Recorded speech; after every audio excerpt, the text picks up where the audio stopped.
Alright, so I got this piece of garbage up on stands because today our quest we're going to undertake is figuring out an exhaust for this LS swap. Now this is small block exhaust. You can see I kind of hacked together when I put the 350 in there. It's like a hooker aero chamber setup I got off Marketplace for like $100. And swap exhaust is like $500 from headers to tails on this car, and the car was $800 and I don't have $500. So we're gonna try and hack this up, make our own Y pipe, connect it all the way out to the back, and see what it sounds like with a 6-liter. Alright, well, I switched up the plan a little bit and actually bought this $300 Speed Engineering dual exhaust kit with an X pipe, because I really, if this car is going to be a degenerate pile, it might as well sound good. Because that's really half of the enjoyment of driving this thing. And if it's not going to corner, and if it's going to blow up its transmission in 10 volt, then I really want to be enjoying the moment when it does. So I bought this kit. It's for a 4th gen Camaro, so it's not going to fit this straight up. It's not just going to be a plug and chug, bolt up and run kind of situation. We're going to have to modify it after the X-pipe because the subframe rails on these cars taper in after the headers, unlike the 4th gen cars. And I've seen one other guy on YouTube did this, and he made a really clean job of it. I actually bought this bandsaw for metal from like a liquidation sale, and I got this, and he threw in a drill press for $100, which is awesome. So now I have something that I'll make some clean cuts and exhaust piping. And so my thinking is get this set up all the way up to the X-pipe, and then from the X-pipe, we're just kind of going to improvise, and we're going to see what we can do to make this fit up to our setup here. All right, here's where I'm at. I've got the hangers in the back here, and I've got the mufflers sitting there. Now, here's what I'm talking about. See, these inner frame rails come in instead of being parallel. That makes exhaust routing on these things a huge pain. Now, my cross member choice was not ideal either because it hangs lower.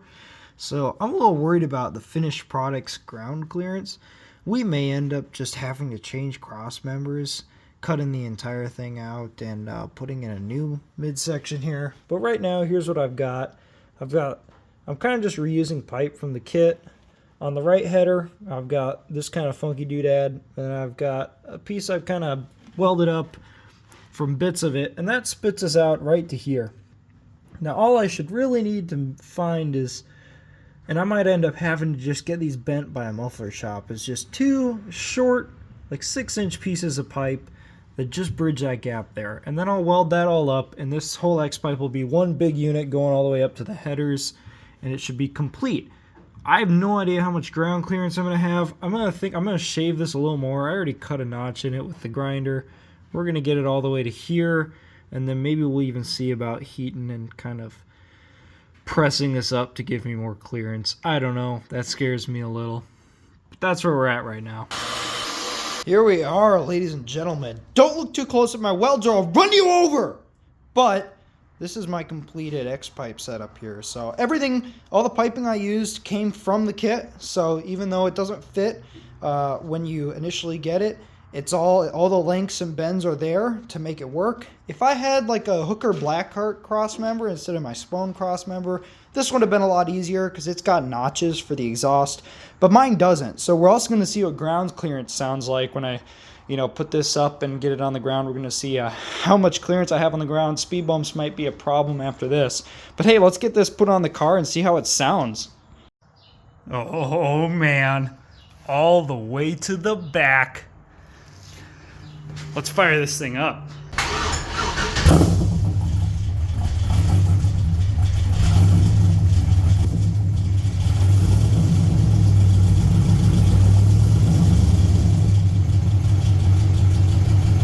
Well, it sounds good from back here, but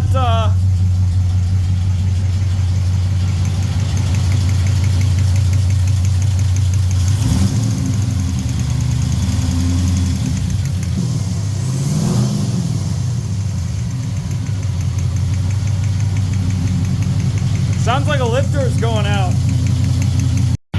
I am the world's biggest idiot. If you watch the video, that spark plug wire in the back is just resting against the header. We're good. It is ripping. Woo!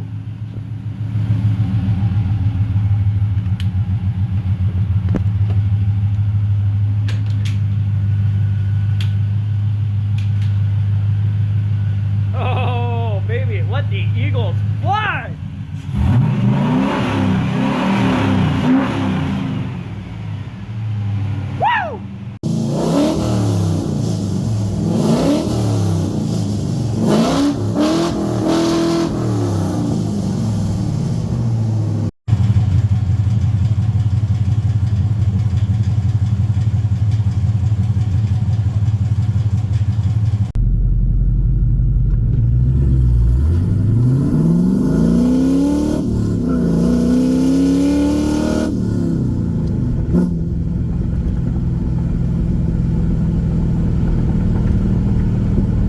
I am made of pure hype right now. I'm literally just blasting Poison in one earbud while I do some schoolwork. But that's it for this one. The exhaust is done. There's only a couple more things before the car can go on the road. There's some rear brake stuff that's kind of iffy, and it needs a battery. As you can see, I had to jump it with my Civic.